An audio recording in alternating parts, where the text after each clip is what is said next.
What is up guys, welcome back to the channel. In today's video I wanted to talk about a sort of crisis which I've been having in skateboarding for quite a few years, and this is going to be something to do with this box that I have right here.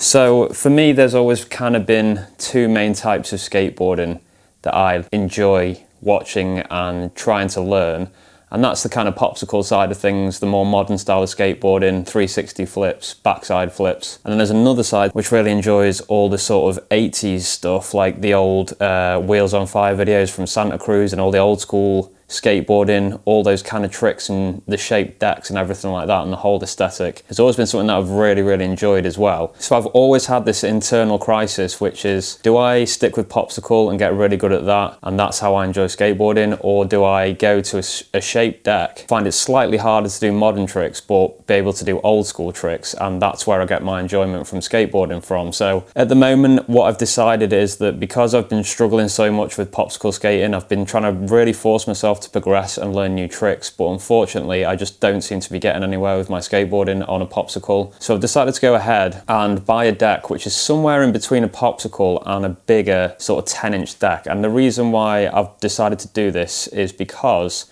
I wanted to find a middle ground between being able to do the sort of popsicle stuff and being able to do the old school tricks. So I've gone for a 9.25. Now to most of you this probably sounds huge, but to me this really isn't that big. I mean, I'm pretty used to skating my Gons 10-inch deck now, and the only problem with the old sort of reissue decks from the 80s, and that's one of them, is that they don't have a nose at all. So it makes doing modern tricks really difficult. So that's the reason why I've decided to order a new deck, and my crooked deck was kind of getting a bit soggy anyway, and decided I didn't really want to go and get a new popsicle deck. I wanted to try some old school stuff again and also be able to do modern stuff as well. So that's my eternal crisis that I have with skateboarding. At some point I may end up going back to popsicle, but for now I've decided I want to skate a shaped deck, and that's why I went ahead and got one. So let's have a look in this box and see what we have. So here's all the stuff that I got in this package. There's the receipt, I don't need that.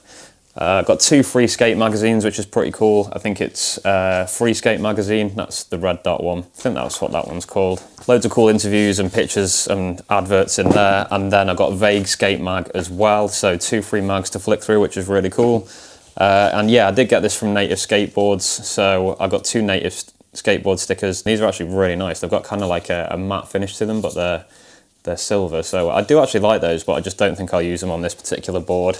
Because I'm going down the old school route, I've bought some rails. Now these are actually opened already. I wanted to check something with these. These are the Creature serrated rails, and they're a really cool shape. They were quite cheap as well. I think they were in the sale. So hopefully you can see the shape of these if I zoom in a little bit. They've got this like serrated edge on it, kind of like a bat wing. They've got that on either side. So I think that will actually go on the outside of my board, each side like that. That'll look really cool. I've got some grip tape here as well.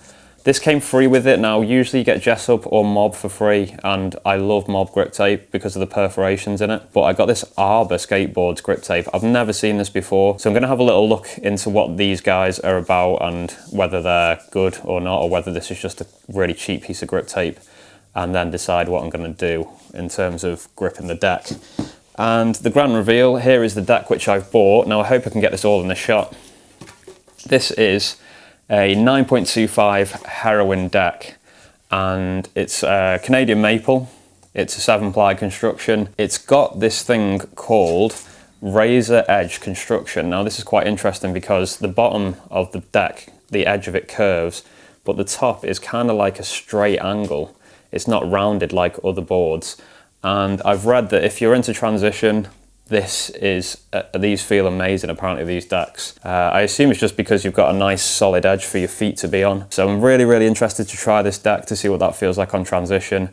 And yeah, obviously you can see, hopefully, that this is a shaped deck as well. So there's quite a big square tail on it, and then it gradually tapers to be widest at the top here. And then we've got this kind of nice big nose on the front as well. Now that is what my old 10-inch deck lacked. It didn't have this big nose like this, so it can't catch your foot properly. Your foot's sliding off the top all the time. So I'm really excited to skate this. The only thing I hate about this deck is the top stain color. I was really hoping they do like a green as well, but I got this kind of brown wooden effect. The reason I'm a bit disappointed with that is because I'm going to do a kind of old school ripped grip job, and I wanted the colour to like come through in the gaps, but it's obviously not going to look that great because it's only going to be brown underneath here. So I'm going to get this gripped. I'm not going to show you guys doing that because I just don't want the pressure of filming it. I want to do a cool job on this. So I'm going to grip it and we'll come back and I'll show you the job that I've done on it.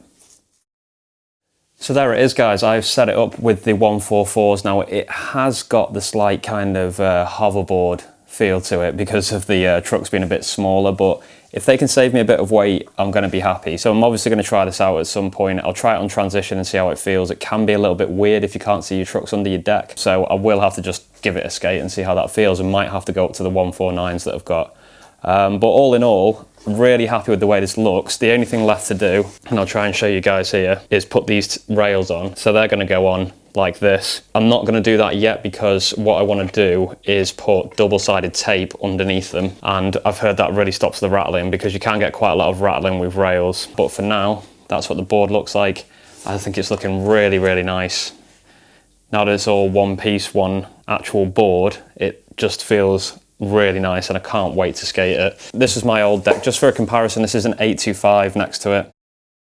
So that's it for this one, guys. I just wanted to tell you about that thing that I have with skateboarding where I sort of go between popsicle and old school, and this is a really good time for me to go back to the old school stuff and just have a bit of fun with skateboarding again and not kill myself trying to learn new tricks, because that's the main thing with skateboarding. It's my escape from most of the things that I hate in my life. It's really good to take your brain off it and just skate. So when skating became this really frustrating, horrible thing, I knew it was time for a change, and I knew it was time to go back to the old retro style of skating. So I hope you enjoyed this video. I hope you liked my setup. Leave a comment below, tell me what you think, and I'll leave some footage at the end so you can check me out skating on it. And I'll see you guys all in another video very soon.